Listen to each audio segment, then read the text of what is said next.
ప్రతి సంవత్సరం లాగానే అడోబీ వాళ్ళు తమ బీటా వర్షన్స్ని ఇయర్ ఎండింగ్కి రిలీజ్ చేస్తారు. ఈ సంవత్సరం కూడా ఫోటోషాప్ 2022 బీటా వర్షన్ని వాళ్ళ అఫీషియల్ వెబ్సైట్లో రిలీజ్ చేయడం అనేది జరిగిందండి. ఇప్పుడు ఆ సాఫ్ట్వేర్ని మనం అఫీషియల్గా ఎలా డౌన్లోడ్ చేసుకోవాలి, దాంట్లో ఉన్న కొత్త ఫ్యూచర్స్ ఏంటనేది ఇవాళ వీడియోలో మనం నేర్చుకుందాం. Sign into Telugu Photoshop Guruji, సూటిగా సుత్తి లేకుండా.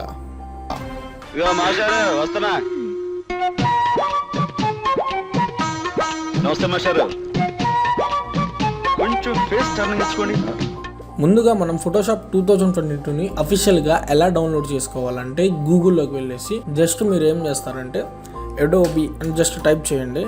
వాళ్ళ అఫీషియల్ వెబ్సైట్ ఓపెన్ అయిపోయింది. జస్ట్ మీకు పైన ఫస్ట్ కనిపించే దాని మీద క్లిక్ చేసేస్తే మనకి ఇలాగా అఫీషియల్ వెబ్సైట్ అనేది వాళ్ళది ఓపెన్ అయిపోయింది. తర్వాత మీరు కిందకి స్క్రోల్ చేయండి. ఇక్కడ చూడండి మీట్ ది న్యూ ఫోటోషాప్, దాని మీద క్లిక్ చేసినట్టయితే మనకి ఈ విధంగా విండో ప్యానల్ అనేది ఓపెన్ అయిపోయింది. దాంట్లో మీరు ఏం చేయాలంటే జస్ట్ ఫ్రీ టైల్ అనేది కొట్టేయండి. ఫ్రీ టైల్ అని కొట్టేస్తే మీరు వాడుతున్న ఫోటోషాప్ ఏదైతే ఉందో ఆ ఫోటోషాప్ లోకి 2022 బీటా వర్షన్ అనేది రీప్లేస్ అయిపోయింది. అంటే మీరు ఆల్బమ్ డిజైనింగ్ చేసే వాళ్ళైతే మీకు క్రాకెడ్ వర్షన్స్ ఉంటాయి కదండి, ఆ క్రాకెడ్ వర్షన్స్ పోయి మీకు 7 రోజుల ట్రయల్ వర్షన్ మాత్రమే మీకు ఉండిద్ది ఈ మెథడ్ చేసుకుంటే.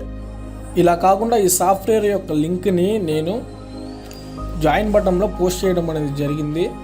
దయచేసి జాయిన్ మెంబర్స్ గమనించగలరు. మనం టాపిక్లోకి వెళ్ళినట్టయితే ప్రీవియస్ వర్షన్ అయిన ఫోటోషాప్ CC 2021లో న్యూరల్ ఫిల్టర్లు అనేవి అడోబీ క్లౌడ్తో లింకప్ పై వర్క్ చేయడం అనేది జరిగింది. కానీ ఈ ఫోటోషాప్ CC 2022లో మాత్రం అలా జరగదు. జస్ట్ ఒక ప్లగ్ఇన్ లాగా, ఒక ఫిల్టర్ లాగా మనకి వర్క్ చేయడం అనేది జరిగింది. ఒక మంచి విషయం అని మనం చెప్పుకోవచ్చు. నాకు ఈ న్యూరల్ ఫిల్టర్లో నాకు నచ్చిన ఫేవరెట్ ఆప్షన్ ఏంటంటే హార్మోనైజేషన్. నేను ఒక PhDని ఫోటోషాప్లోకి ఇన్సర్ట్ చేసుకుంటున్నాను. ఇన్సర్ట్ చేసుకున్నాక మీరు ఈ పిక్చర్లో చూడండి, బ్యాక్గ్రౌండ్కి అక్కడ ఉన్న పర్సన్కి కలర్ మ్యాచ్ అయినట్టు నాకు అనిపించట్లేదు. నేను హార్మోనైజేషన్ నేను అప్లై చేస్తున్నాను. Go to the filter, neural filter. Just మీరు దాని మీద క్లిక్ చేసినట్టయితే మీకు ఇలాగ విండో ప్యానల్ అనేది ఓపెన్ అయిపోయింది. దాంట్లో మీకు హార్మోనైజేషన్ అనేది కనపడిద్ది. జస్ట్ మీరు దాన్ని ఆన్ చేయండి చాలు. ఇక్కడ సెలెక్ట్ ఏ లేయర్ అని ఉంటుంది. దాని మీద వెనక బ్యాక్గ్రౌండ్ ఎల్లో కలర్ కాబట్టి నేను లేయర్ 10 ఎల్లో కలర్ నాకు కనిపిస్తుంది కాబట్టి నేను జస్ట్ దాని మీద క్లిక్ చేసుకుంటున్నాను. క్లిక్ చేసుకుంటే మీరు ఇక్కడ చూడండి ప్రాసెసింగ్ ఆన్ డివైస్ అని కనపడుద్ది. ఒక 2 minutes వెయిట్ చేయండి. వెనక బ్యాక్గ్రౌండ్ కలరు సబ్జెక్ట్కి మ్యాచ్ అయిపోయింది. This is before, this is after. చూడండి ఎంత ఆసమ్ ఉందో. ఈ ఆప్షన్ నాకు చాలా చాలా నచ్చింది. మనం ప్రీవియస్లో ఏం చేసేవాళ్ళం అంటే కలర్ మ్యాచ్ అవ్వడానికి కలర్ బ్యాలెన్స్ ని యూజ్ చేసేవాళ్ళం. ఆ కలర్ బ్యాలెన్స్ కూడా మనకి హార్మోనైజేషన్ లోనే ఇన్బిల్ట్ గా వాళ్ళు ఇచ్చేసారు. ఇది ఒక మంచి విషయం అని చెప్పుకోవచ్చు. మీరు ఇప్పుడు చూడండి వెనక బ్యాక్గ్రౌండ్ ఎల్లో కాబట్టి నేను జస్ట్ కొంచెం ఎల్లోని ఇంక్రీజ్ చేస్తున్నాను. సాచురేషన్ ని కొంచెం ఇంక్రీజ్ చేస్తాను. చూడండి this is before, this is after. చూడండి ఎంత ఆసమ్ ఉందో. ఇలానే అడోబీ వాళ్ళు మంచి మంచి ప్రయత్నాలు చేయాలని మనస్ఫూర్తిగా నేను కోరుకుంటున్నాను. నాకు ఈ ఫోటోషాప్ CC 2022లో నాకు నచ్చిన ఇంకొక ఆప్షన్ ఏంటంటే కలరైజ్. నేను ఒక బ్లాక్ అండ్ వైట్ పిక్చర్ని ఫోటోషాప్లోకి ఇన్సర్ట్ చేసుకుంటున్నాను. గో టు ది ఫిల్టర్, ఫిల్టర్లోకి వెళ్ళినట్టయితే మీకు ఇక్కడ న్యూరల్ ఫిల్టర్ అనేది కనపడిద్ది. జస్ట్ మీరు దాన్ని క్లిక్ చేయండి. మీకు పైనుంచి 4th ఆప్షన్ కలరైజ్, దాన్ని మీరు జస్ట్ ఆన్ చేసుకోండి. చూడండి జస్ట్ 1 క్లిక్తో బ్లాక్ అండ్ వైట్ నుంచి కలర్ ఫోటోగా ఎలా మారిందో. చాలా సింపుల్, చాలా ఈజీ మెథడ్. ఇది ఒక మంచి విషయం అనేది చెప్పుకోవచ్చు. ఇక్కడ మీకు సైడ్ చూసినట్టయితే సాచురేషన్ ఇంక్రీజ్ చేసుకోవచ్చు, ఆపోజిట్ కలర్ ని ఇంక్రీజ్ చేసుకోవచ్చు. ఇలాగ జస్ట్ ఒక క్లిక్ తో మనం బ్లాక్ అండ్ వైట్ పిక్చర్ నుంచి కలర్ ఫోటోగా మార్చేయచ్చు. నేను ఏం చెప్పాలనుకుంటున్నానంటే మీరు ఎప్పుడు కూడా మీరు నేర్చుకున్న ఓల్డ్ మెథడ్స్ని అయితే మీరు మర్చిపోవద్దు. ఫ్యూచర్లో మీకు ఈ కలరైజ్ అనేది, బ్లాక్ అండ్ వైట్ కలర్ అనేది మీకు ఫ్యూచర్లో ఎంత ఇంక్రీజ్ అయినా కానీ మీరు నేర్చుకున్న ఓల్డ్ మెథడ్స్ని అయితే మీరు మర్చిపోవద్దు. ఓకే, జస్ట్ నేను మీకు ఒక ఎగ్జాంపుల్ చూపిస్తున్నా చూడండి.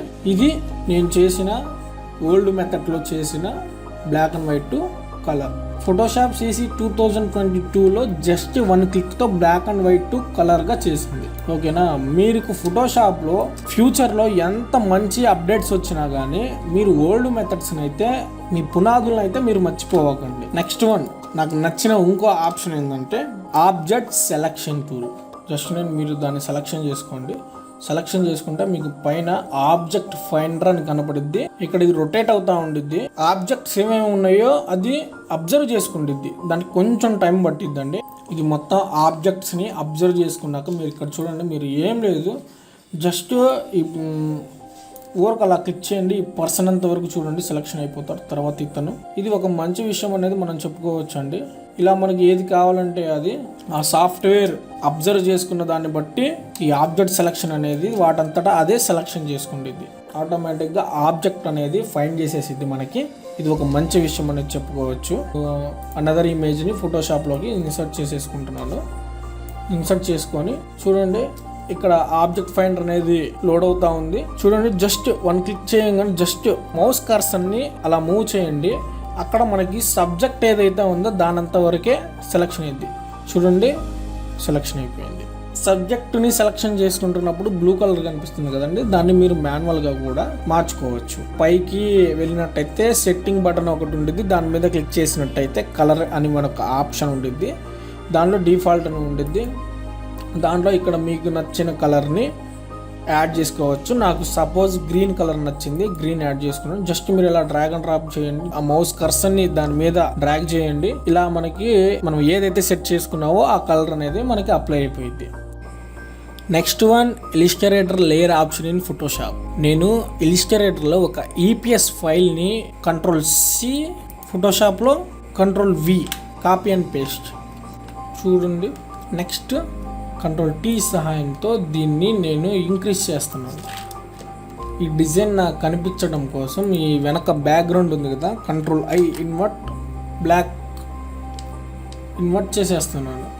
ఓకే, ఇప్పుడు చూడండి, మీరు కీబోర్డ్లో ఇప్పుడు మీరు జస్ట్ మౌస్తో ఈ డిజైన్ మీద జస్ట్ అలా క్లిక్ చేయండి. క్లిక్ చేసేస్తే ఆటోమేటిక్గా ఆ లేయర్ పాత్ అనేది సెలక్షన్ అయిపోయింది. అందుకు మనం ఆటో సెలక్షన్ని ఆన్లో పెట్టేసుకోవాలి. ఆన్లో పెట్టేసుకుంటే మనకి ఆటోమేటిక్గా ఆ లేయర్ అనేది సెలక్షన్ అయిపోయింది. నేను కీబోర్డ్లో ఇప్పుడు కంట్రోల్ పట్టేసుకున్నాను. కంట్రోల్ పట్టేసుకొని జస్ట్ వన్ క్లిక్ చేసేసా. క్లిక్ చేసేస్తే చూడండి, ఇలాగా మనకి పాత్స్ అనేవి వచ్చేసినాయి. పెన్ టూల్కి షార్ట్ కట్ పీ కాబట్టి కీబోర్డ్లో పీ ప్రెస్ చేసేసి ఈ లేయర్ డైరెక్షన్ అనేది నేను మార్చేసుకుంటాను నాకు కావాల్సినట్టు. Next one, landscape mixer. ఇవి న్యూరల్ ఫిల్టర్లో ఉంటాయి. వాళ్ళు ఇన్బుల్ట్గా కొన్ని ప్రీసెట్స్ అయితే ఇచ్చారు. అవి ఒక్కొక్కటిగా నేను మీకు చూపిస్తాను. చూడండి, ఈ వీడియో కనుక మీకు నచ్చితే మాత్రమే మన ఛానల్ని సబ్స్క్రైబ్ చేసుకునండి. ఫోటోషాప్ నేర్చుకోవాలి అని ఇంట్రెస్ట్ ఉన్న వాళ్ళకి మాత్రమే మన ఛానల్ని సజెస్ట్ చేయండి. ఓకే ఫ్రెండ్స్, ఉంటాను మరి. Take care, bye.